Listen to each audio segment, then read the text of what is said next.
بسم الله الرحمن الرحيم. معكم محمد شحاتة ورجعت لكم في فيديو جديد. الزبون المرة دي كان شاب كوري في العشرينات، هو والبنت بتاعته.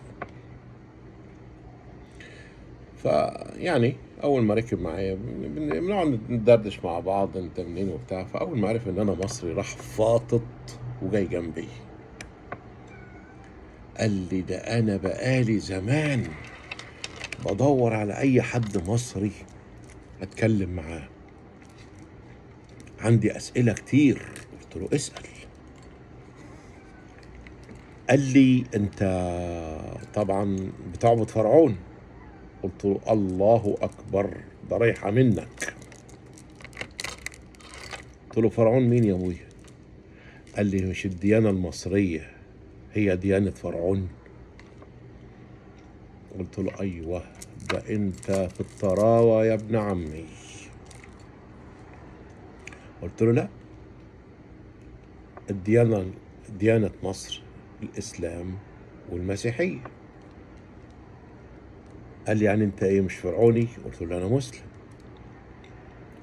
يا راجل، ام سيريس قلت له ام سيريس تو. قال لي انا بتكلم جد. قلت له انا بتكلم جد انا كمان. قال لي يعني انت ما بتعبدش فرعون؟ قلت له ده انت من الواضح ما قريتش حاجه خالص من زمان عن التواريخ. فرعون مين؟ ده جه بعد فرعون 100 دين ودين، في يهوديه، في مسيحيه، في اسلام، في عندك البوذيه، في عندك الهندوسيه، في عندك السيخ، ده الهند فيها 118 ديانه يا راجل. وانت لسه بتقول لي فرعون ابو 5000 سنه؟ احنا لسه. قال لي يعني مفيش ديانه فرعونيه لاي حد في مصر بيعبده؟ قلت له لا طبعا، ده تاريخ. قلت له طيب هي كوريا ولا الصين كانت بتعبد ايه قبل بوذا؟ مش كان في ديانات اخرى؟ قال لي اه. قلت له طيب ما هي نفس القصه. القضيه هنا ان احنا كمسلمين مقصرين جدا جدا جدا من ناحيه الدين بتاعنا. اولا في مفاهيم مغلوطه كتير جدا في الحياه الامريكيه وفي الغرب عامه، يعني عن الاسلام. ونحن مقصرين بشتى الطرق لايصال المعلومه الصحيحه والمفاهيم عن الدين الاسلامي.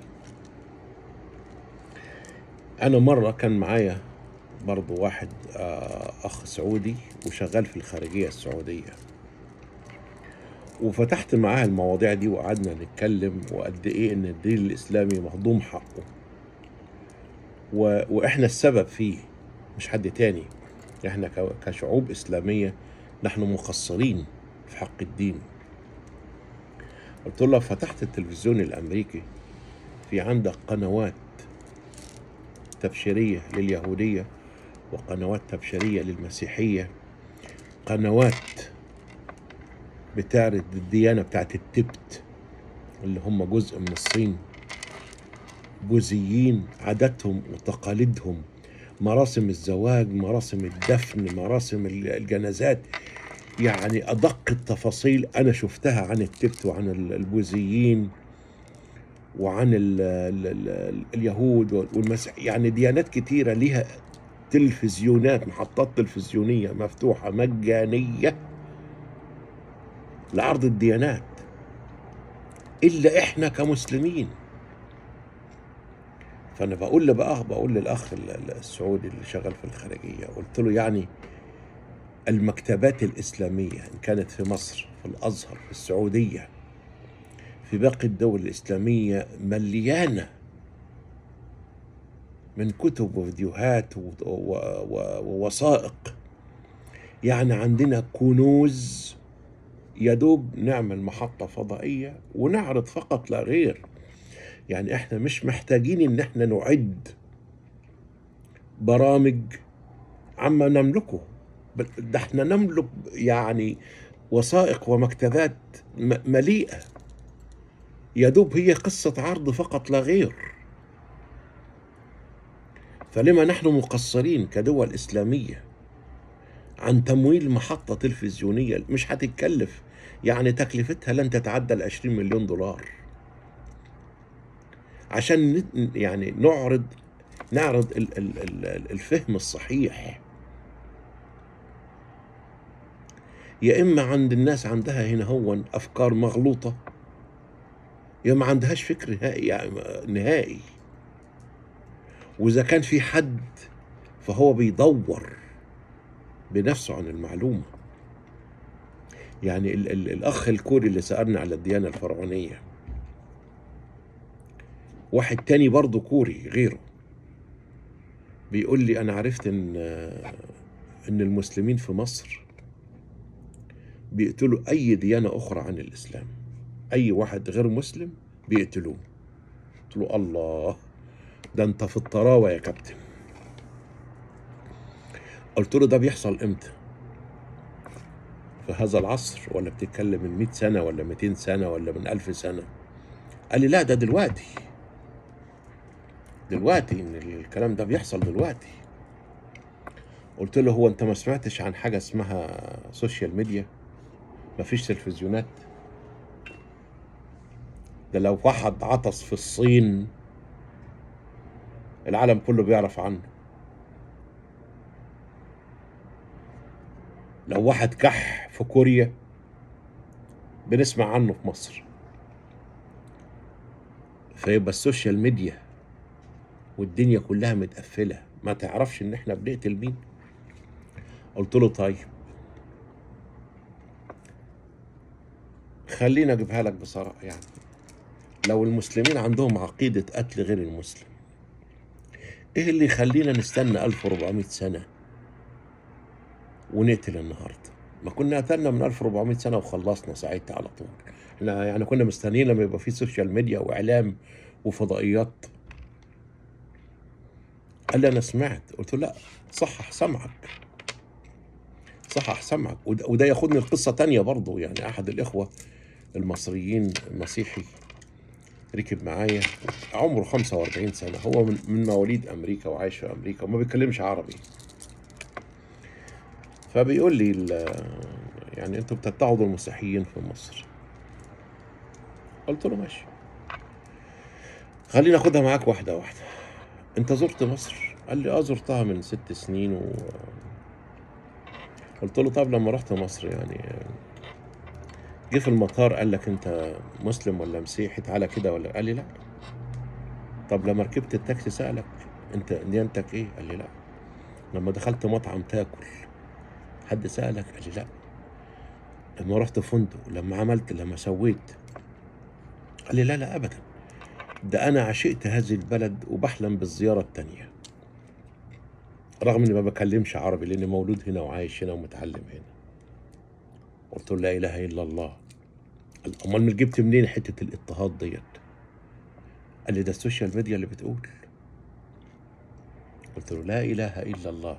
يعني أنت تصدق عينيك اللي شافت ولا تصدق السوشيال ميديا؟ أيهما أقرب للعقل؟ قال لي طيب القرآن بيقول اقتلوا غير المسلم. قلت له يا راجل ده انت راجل متعلم، عندك ما يثبت؟ قال لي ايوه القرآن الكريم. قلت له حطاك العين، اديني القرآن الكريم. فراح مطلع لي القرآن مترجم بالانجليزي وجاب لي الآية، جاب لي كلمة واحدة يقول واقتلوهم. قال لي ايه؟ قلت له هي اللي ايه، ما تجيب الجملة جيب الآية على بعضها.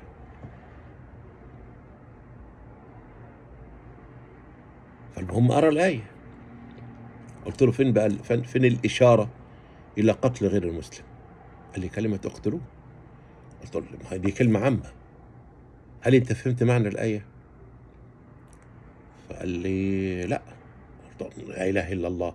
قلت له معنى الآية ديت لما كان الرسول صلى الله عليه وسلم بيستأذن ربنا إن هو يروح مكة، فبيقول له وإن قاتلونا حول المسجد الحرام، فقال له اقتلوهم. يعني لأن القتال حوالين المسجد الحرام محرم، فبناء عليه الرسول بيسأل ربنا طب أنا لو رحت وقتلونا نعمل إيه؟ قال اقتلوه، إذا قتلوكم اقتلوهم، يعني بياخد إذن من ربنا. طب يقتل مين؟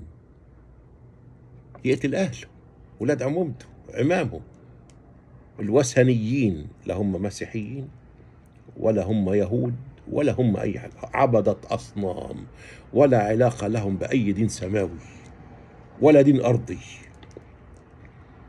عبادة أصنام.